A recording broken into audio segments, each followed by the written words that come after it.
this is Raven 24K's gaming and commentary channel. This is in this video is gonna be the commentary portion. So I'll be talking about K-pop news in general. So I'm a big K-pop fan. I've been a fan since second gen K-pop.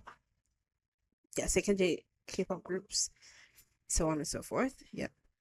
That's I've been a fan since Big Bang. I'm a VIP, I'm 21, some Blackjack.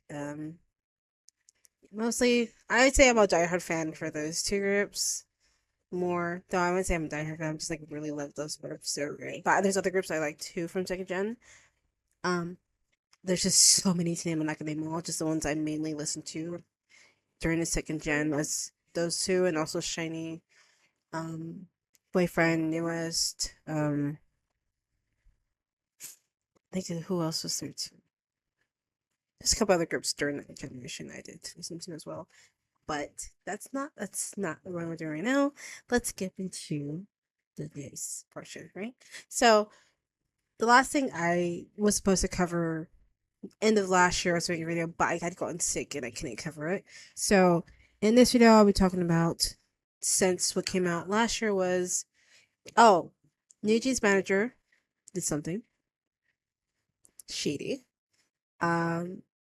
Also, Honey's visa situation. Unauthorized broadcast from NewJeans by way of CBS, right? Oh, also the Korea Vogue, catalog they did as well. Also the recent, Honey's been. Oh yeah, basically that's pretty much it. Since that, well, actually no, there's more now. They came out basically two. So, Adore lost contact with NewJeans. That's one other one. NewJeans trials are supposed to start soon. She missed mediation for the one against her and the ex employee B, who had been essayed at work or during one of the work trips. I don't know what the situation was, but she was essayed by the VP at the time of Adore, and she filed a complaint. And I mean, okay, that's gonna be covered too. So because she's getting sued for that, and that's going to trial soon as well. The Flab and her going to trial, and then Hybe and her going to trial soon. It's a lot of updates that we have to go through, but let's get into it right now. First things first, the thing with NewJeans manager. So NewJeans manager has sent an email to one of the managers. I think they have two managers on deck for that group. I don't know. It's like something like that. So she sent the email to Adore Hybe saying that they felt like disrespected, and basically they said they felt disrespected because the way they were treated. And when you look at the account of what the person said, basically he was saying like he felt like that they treated him like a criminal, and that he was basically forced to be held captive at the job because it's something that he said that he didn't do, and all he did was just conveying what the girls themselves wanted to say to the advertisers, right? So that's what he was saying he was doing. But when Adore's side was basically saying like, no, that's not what happened. You were not detained. Okay, yeah, he said he was detained illegally in the company, and that they kept him for like 3 hours after work, which is like, technically they said they didn't. They just said like, no, we just have you had to ask a couple questions. You asked for your laptop, right? And also such and such things. There's more, but it's like there's more because he also said that they try to say like, oh, he left his laptop at home, or like they're trying to say like, what was it? He said something along the lines of like that the security at the door was or at Hybe was telling me, we saw you come in with some type of parcel, but you don't have it on you, so we're just asking maybe if we'll contact your family members to see if we can get it from them, or to see if you actually left the parcel, when you came to work because you did leave with something, but we didn't see it on you, or something like that. Something along that sort. He said that the security told him, whatever. And then, okay, and then the door was saying, like, no, you should. And he was, like, saying, like, he was basically trying to do something, or tell the avatars or something on behalf of NewJeans, like I said before. And I was like, no, Adore was like, you don't have that authority to talk to the advertisers, because how it works in Korea is that Adores are talent agency, and that's their talent manager, and that there's a managers basically. So then the main managers is Adore, the ones who do all the contracts and stuff with the other companies. It goes through them only, right?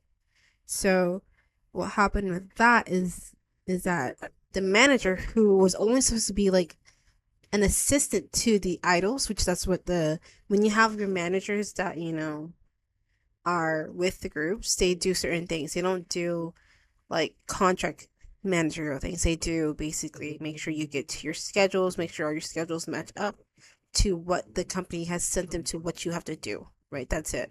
They don't do any negotiations. You don't do negotiations on your part between you or the contractor. That's between the contractors go through their upper management company, which is Adore. The talent company, their talent agency goes to them. So any questions you have about your contract, you ask Adore themselves. You don't ask your manager, because your manager is just there to take you to point A, point B. That's it, basically. And so that's how if I remember the explanation correctly, that's how is what it is. And that basically that this manager and another manager of NewJeans was actually trying to make deals with the contracts that they currently have, trying to like basically do a backdoor and not involve Adore into the business, to make sure the money that is supposed to go to Adore to be able to give to back to NewJeans in like a portion or whatever, was to just go straight to NewJeans, which you can't do that. It's not part of the contract. It's not part of what it goes against a violation. It's a violation of contract. It's a breach of contract, and actually, the manager can get in serious trouble for that, especially for aiding and abetting. I think it's aiding into the breach of contract with for NewJeans. So, because I guess they found, because how Adora found out is that someone that the contractor who who was the advertiser that this happened to, they contacted Adore. It's like, hey, we have something to tell you. Like, one of the managers of the group, Union group, so it's trying to do a backdoor deal with us to basically push you out of the picture and just have the money sent to them directly, which you can't. But you can't do that because it's illegal, and also all the paperwork is already filed through them, anyways. Right? Um, So they're like, okay, thank you for that. And then they went to get the guy who did it, or girl, guy, I don't know who it was. And the person had the audacity to say, like, oh no, I've been wrong. It's like, no, you did something wrong. So that's that part right there, right? Okay, the next thing was Hanny's visa issue, which came out like a couple days after that one. So that one happened, I want to say December 11th or November 11th. Say December 11th. No, it's November 11th. No, December 11th. Because I got sick around that time. So December 11th is when that came out. And a couple days after, it was Hani's visa situation, because apparently, during that time, so since the girls themselves said that they have no company because they left the door. Hani was officially supposed to leave Korea after she announced that, because after that she was actually someone told on her to the immigration bureau in Korea that she's basically in the country illegally, because I think they give you like a 2 weeks grace period to leave Korea after you announce, after you like you leave, after you cut off your contract or something like that, and you're supposed to go back to your country right away that you're originally from. And since Hani is not a citizen of Korea, or has no like dual citizenship with Korea, because she's not even a Korean a blood. She's basically Vietnamese descent. So she's Vietnamese Australian descent. So she has a dual citizenship between Vietnam and Australia. So she's technically supposed to go straight back to Australia after she announced her termination of a contract, right? So I mean, she's not supposed to be working at all. She's not supposed to be earning no money. She's not supposed to do any of that type of stuff if she announced that she has no company. Because I guess she needs a specific type of visa, which is called the E6 visa, which it's specific to what her line of work she's doing is, and she must have that. You can't get any other one except for that one because it pertains to exactly very specific one. Because you can't get a visa that's not specific. There's certain visas that are similar to what she had, what she currently or I say currently she's I don't think she has it anymore. She doesn't have a company, right? So she doesn't have this visa since she left. So technically, it nullifies that visa since she left the company because she can only have that visa through that sponsor she has through a Hive or slash Adore, right? So since she left that, she has no. So basically, she's a legal alien in Korea. So that's another law. That's another thing too, as well, between that Honey has to sort out either herself or go back to Adore and have them sort out for her. But just thinking about that, I'll tell you later. Um,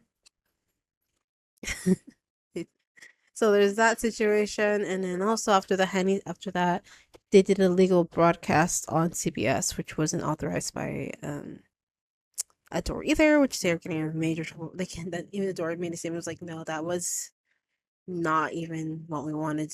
This you didn't get no permission from us, so that's another thing. That now what they could do, what Adore can do, is possibly sue CBS for bringing them out there without having like proper notification or even asking their permission because they have that permission for them to be on the show. So they didn't have the permission from Adore at all, right?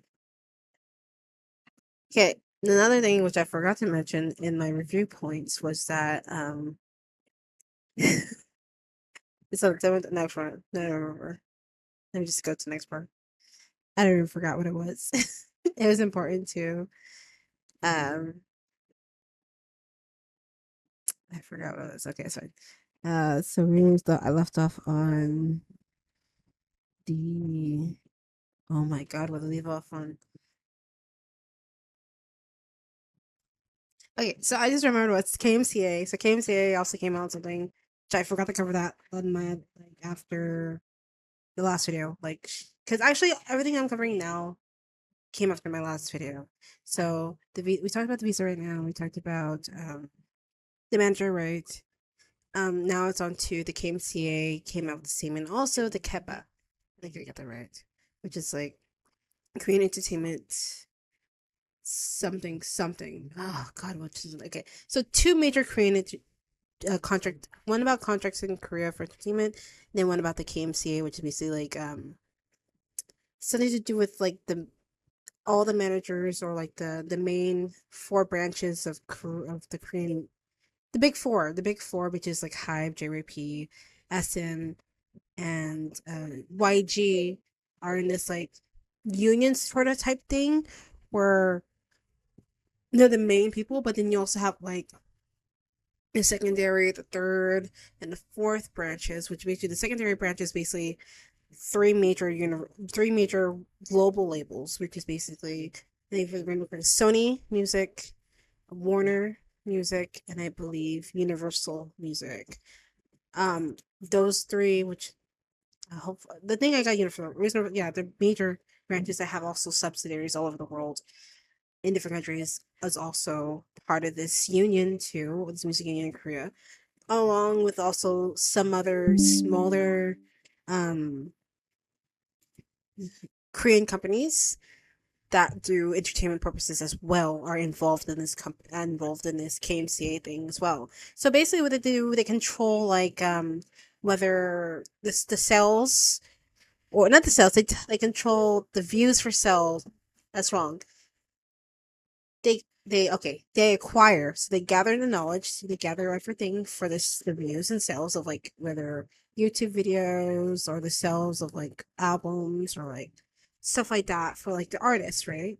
So basically they said that they were gonna start doing ban or not ban like maybe like a shadow ban. They're gonna shadow ban groups like NewJeans that are involved in tampering allegations, and they said a Bloom as well was involved in that type was thrown in there. I believe they in the article it says. I'm not too sure. But a Bloom, if you don't know, is basically the three girls who left 50-50 and went to another company, and now they're working in that company as a Bloom, as a girl, right? Um, so they said basically gave a warning to those two groups about it, and also they gave a warning to Mini Gen too as well. The warning to Mini Gen is basically they tried her for BS and they want her to tell the truth and like stop, dipping and dodging and making all these claims without actually having proof of any of her allegations and just making these like basically these big grand old statements without having proof backing up.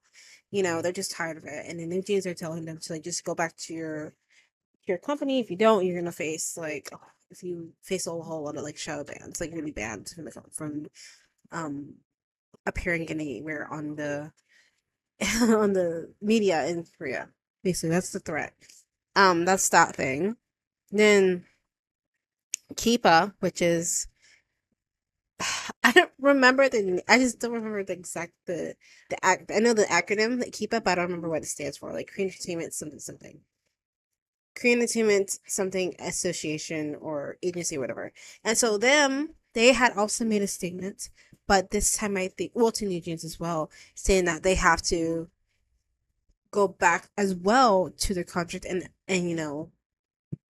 and do your contract and finish it until the end of 2029 because that's when their contract officially ends. Since even they themselves say like their contract hasn't ended as well, and that it's still valid, even though these KMCA and Keep are saying like you have to go back, they're not even listening to them. They're refusing to go back. At this point, I think they are heading to the downfall, basically. Indians is, and it's only their fault. Hi, baby. I got makeup on. Hi, baby. Yeah, make you say hi. Okay, now go bye bye.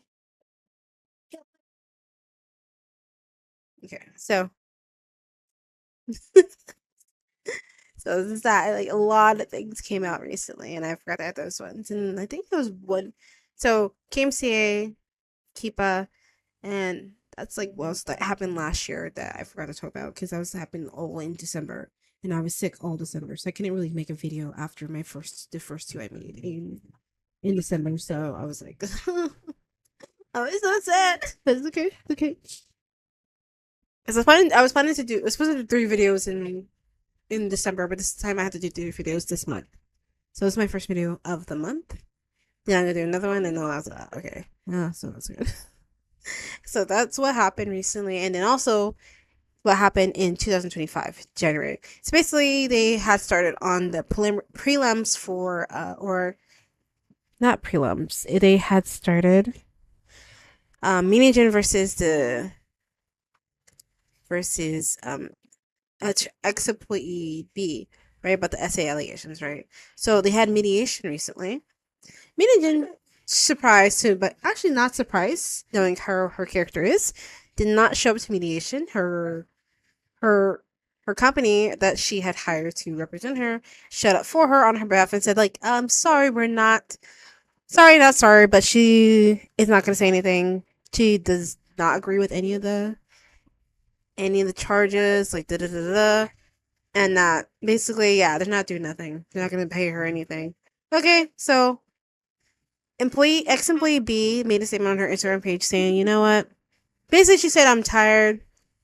That she didn't even have the decency to even show up to mediation to even apologize. Like she just basically wanted an apology to say I'm sorry and not be an end of it, but and she didn't even do that. And so I was like, okay. So she's like, basically at the end of that, she's like, see you in court. Because basically said she didn't show up. It has to go to legal.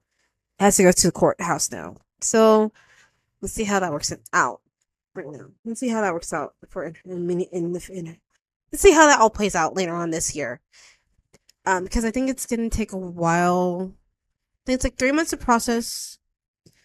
3 months to process the actual case, and then to be for trial, to actually get a charge, it takes about a year or two, something like that. Don't quote me on anything about court wise. I don't know. I just know that once you file a court case, it can take months to get anything finalized, and after that, if mediation falls through, you go to court process, and if your court process, there's gonna be either one or a couple, one to two parts, one to probably three trials, probably. I'm not too sure. And again, don't quote me. This will be a couple trials to say, okay, this is what you have to do, which is what you do. This is what you're awarded, which is what you're not awarded, basically. So there's that. Also, the trial with again, that one's gonna cost me about I think 90,000. Okay, in American money, it's being $90,000. If she loses that case, she has to owe that 190 grand, right? Okay, there's that, and then the second thing is that Hybe versus Mini Gen is also there. That's been preparation as well.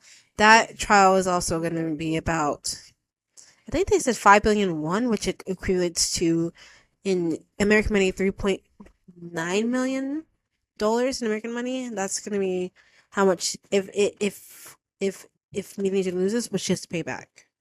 Right, and then also on top of that, BLF Lab has also had their own thing. Source Music is also suing Minijin. Source Music and BLF Lab are both suing Minijin for Source Music. I think it's a defamation or something like that, and also with no,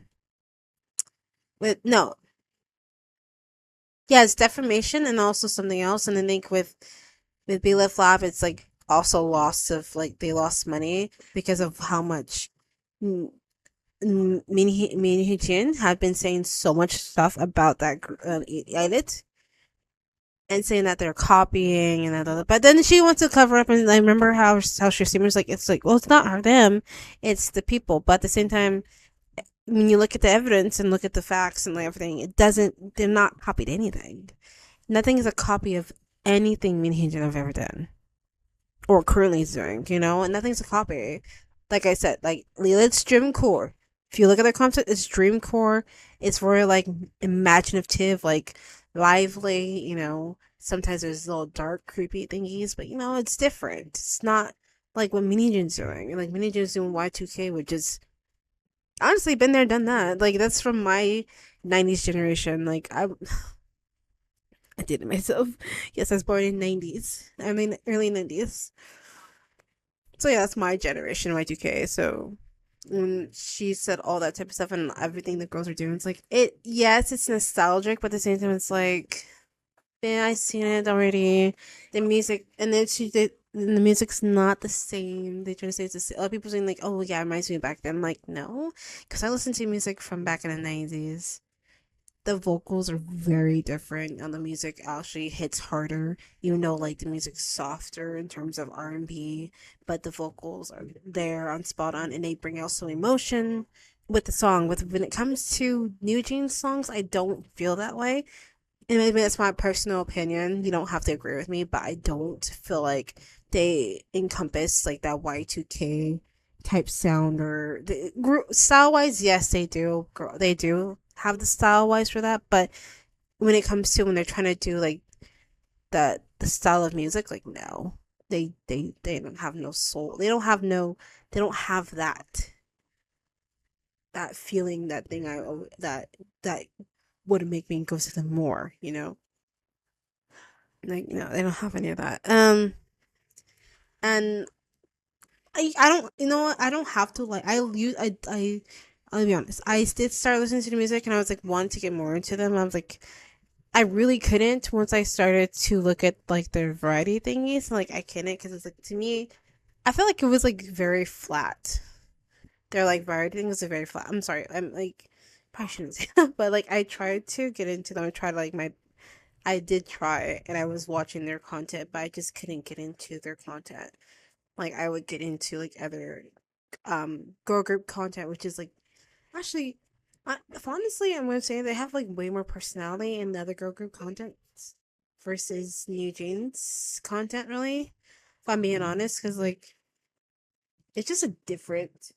Oops, it's just different how they're interact with each other. I think, And you can actually, it's an obvious tell, And I saw that when I was watching their stuff, is like, I felt something was off with the content. I don't know, or the girls. And I just like, no, I'll pass. And then with everything happened, I was like, okay, it makes sense why I felt like something was off. And just felt like it just made more sense. But yeah, that's okay. It's fine. Um, it's completely fine. And I know you don't have to like every group out there. You don't have to like every content. You can like, it's fine. I have that's my personal opinion. That's it. You don't have to agree with anything. Like we can come to an understanding. Like okay, that their artistry was not for me. Just that's it. Right? Okay, and then okay, that's that part about the whole updates, basically of all that type of stuff, and then recently what happened between, like I said, I'm a VIP, so I've been listening to K-pop since Big Bang came onto the scene. Um, and what's happening between the armies and VIPs, I'm like, I'm kind of disappointed because like what Tang's statement was true though. Like they did break into the market first. Though was it huge and big like BTS? Like no, but they did lay the ground part of the groundwork down. They did, and then BTS follows suit, but they made the road bigger. They paved it bigger, but it was already paved before them by Big Bang, basically. Stop shaking your ass. Don't do that. But yeah, I just like I think I'd say that part because as someone who's been around, who's listened to music since like second gen, I can honestly say like I've seen the groups who basically laid the groundwork for them to come over in America. I like basically Girls' Generation. No, yeah, Girls' Generation was the ones for the girls. Um, and 21 too. Those two groups were also major over. Like if you were fans of second gen, from my age group, and like when they did tours over here, like the people went. Like Big Bang sold out like two. Like when I went to the Big Bang concert in 2012, they sold out the first night, and they had to open the second day, which I was able to get a ticket for the second day, which almost sold out as well. So yeah, so when people were saying like, oh, like I'm not gonna say anything. Big BTS did sell out worldwide in all their concert venues. True.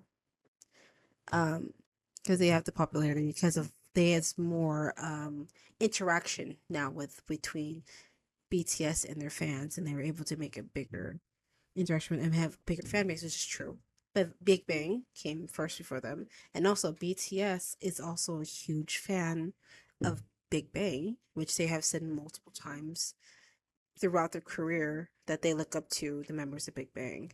And also, and if you don't remember the Mama Awards and how they were just recently at 2024 Mama Awards, and how everyone, like the audience and all the artists came together to listen to Big Bang songs, they were a very center focal point in one point in every single artist's lives. Like you can't you that's something you can't deny if you have been around for so long in the K-pop industry or been around in the K-pop scene as wise as a fan.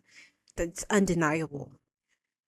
Like despite like what they have went through, they have always been the ones where people like felt like dominated the scene, and they did dominate the scene when they were at the top. Too bad it came down because of one member of the group, and that's sad. And that's they were at the top of the game, came crumbling down because of V. I mean, so sorry, not V from BTS, but Sungri. It's a Sungri. That sucks. It really does sucks. So, but they were at the top of the game. If they didn't have that, if he didn't have that scandal, I think they would probably be really big now. They would be like super. I think they'd probably be bigger than um BTS if they didn't have that situation happen to them. I think they would. But it they're big. They're not. They were getting to global popularity. Did diminish a little bit, yes, but they're still widely known though. They're still like, if you ask anyone like, oh, who has been a secret K-pop fan since the day of Big Bang years, they're like, oh yeah, they'll remember what they're talking. They'll remember. They will remember that. Like, yeah, that was the band. That was the group who came over here and did their thing, left no crumbs, literally. Yeah, left no crumbs, basically.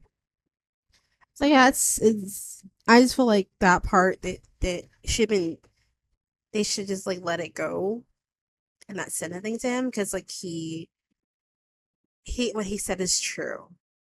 If you're not been around a long time, and if you only know BTS because that's the only group you know of, and you didn't branch out to figure out any other groups or see who their favorites were, like how long they've been in the industry and how they like, you can't just be like no. You have to do your research, do your history.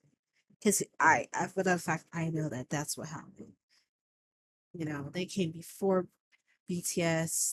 They started the groundwork, but then BTS had finished the pavement after the groundwork was already started. That's how it worked, and that's how it went down. And you don't have to agree with me. Like I said, it's one of those things you don't agree. You can agree to disagree, basically, and that's it. You know. And honestly, have a good day. I love you guys. Um, I let's have a good day. Like we don't have to, like I said, we don't have to agree. We can agree to disagree, and we can do it calmly, friendly, and with like gentleness. You know. Okay. Thank you for watching. Have a good day. Bye. Or good night. Bye bye. Oh, like, subscribe, ring that bell, and comment. Thank you. Bye.